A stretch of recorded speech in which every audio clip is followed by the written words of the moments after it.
Greetings, it's I, Titus Van Dracovin, your Lord and Emperor here at the Dracovin Empire, and welcome one and all.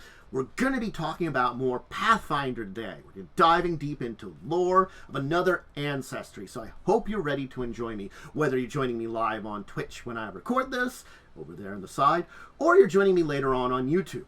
Hey YouTube, remember, liking, following the video, subscribing, all that great stuff, ringing the bell, you know, that kind of stuff. The following doesn't work for that kind of Tom. Today's question, though, is an interesting one. What is your experience with today's topic, the Gathlain? Because the Gathlain are an ancestry, and one we're going to be discussing today. So I hope you're ready to learn about them as we dive into this interesting ancestry. Remember, you know, we will be we'll be going over as much as we can here. So why don't we get started right away? And I can talk about it. We can discuss it a little bit more. I've given the basic shout-outs, you know. Throw me over the corner. Truck running by in our small streets. What sources do I have for the information on Gathlains? Well, I can tell you that now if you want to do some more research on them and their statistics.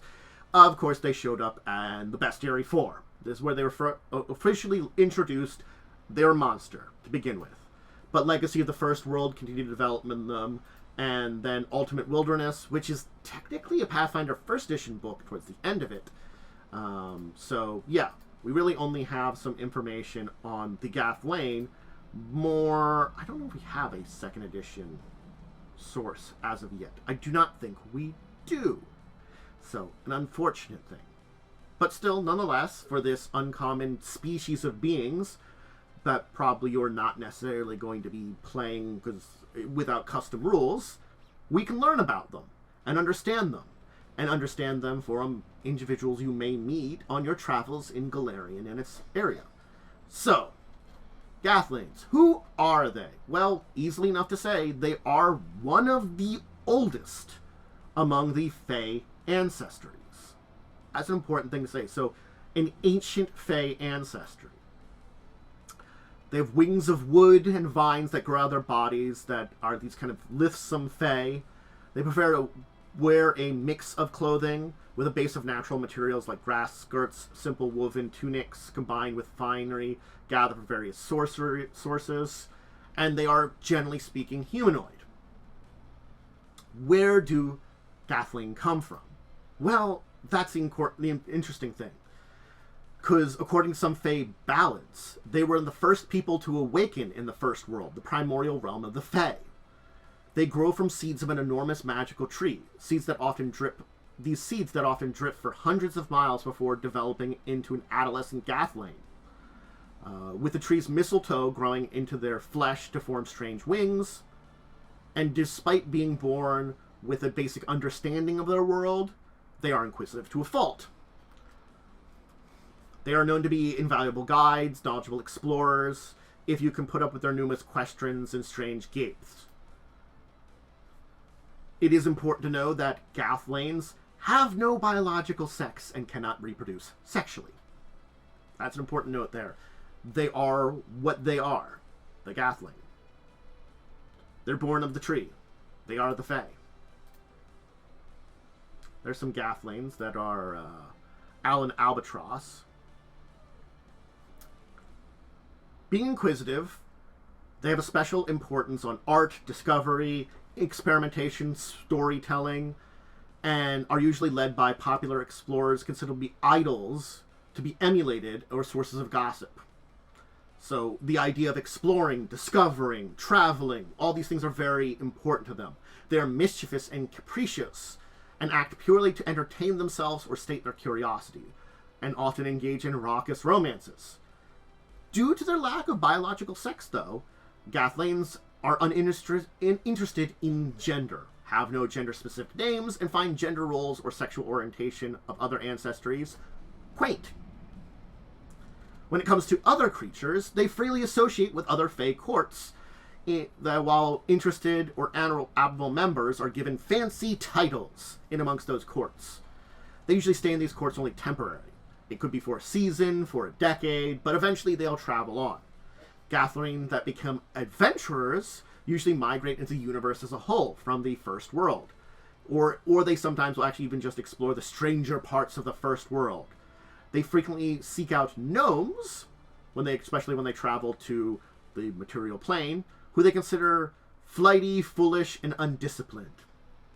Which is an interesting thing to say from a Gathlain. Now, they also connect with some other creatures. If you were to see a Gathlain within the first world, well, they've actually domesticated giant bees, which they used to travel long distances. So if they have to travel long distances across the first world, a giant bee will be their mount. And the Mocking Fae and Gathlains get along very well for a similar love for practical jokes and unsubtle comedy that usually alienates both species from their other society. So, yes. And Mocking Fae is another type of Fae found in the first world, and occasionally on Golarion. Now, Gathlains also will find religion strange. They do pay homage to the eldest in exchange for protection. The eldest being the primordial kind of pantheon, powerful Fae demigods of the first world. The Fae Lords, the Shapers, they consider such behavior tantamount to giving offerings to petty monarchs, though. Because remember, they are the oldest. So even the eldest is not older than the Gathlain as a group. So yeah, it's, we'll give homage to the eldest, but they're like, just the petty monarchs that rule over the first world, It's an interesting situation to be in. But, hey, there you go. I didn't say this one was going to be an incredibly long one. But, yeah, that's a Gathlain. That's probably a short bit of information on them, but it is an information that gives you a really good idea of who they are. Because they are very well connected with the first world. If we were going to talk about their true essence of their society, it would be what they are in their way they connect up with the first world. Remember, they do tend to get along with each other, courts and stuff like that, the first world in general. So, yeah, they are beings that know they are beings of the first world. They understand their place in it. But they are unique, birthed from this magical tree. The magic... There isn't a lot of information necessarily on this magic tree that exists within the first world, other than its seeds birth Gathlain. I did try to look into a little bit more information on it. Unfortunately, it's one of those things that hasn't developed as much information-wise. But the Ultimate Wilderness book, of course, gives you some information on there. And it does talk about playing Gathlain in first edition. So, certainly speaking, you can still, if you go back to first edition, you can play Gathlain. It's possible. There are stats for that. Hasn't been introduced in second edition. So this is something you can play, which is an interesting thing about them, too, to note.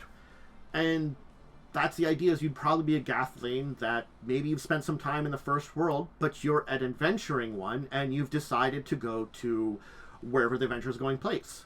Whether it's into the universe as a whole, and especially into, Golarion, well, the material plane, then yeah, you've gone and visited, some country in the inner sea, and there you go. You are a unique and interesting visitor to that place. But nonetheless, you're traveling there for adventure, to learn, be curious, discover. All these great things.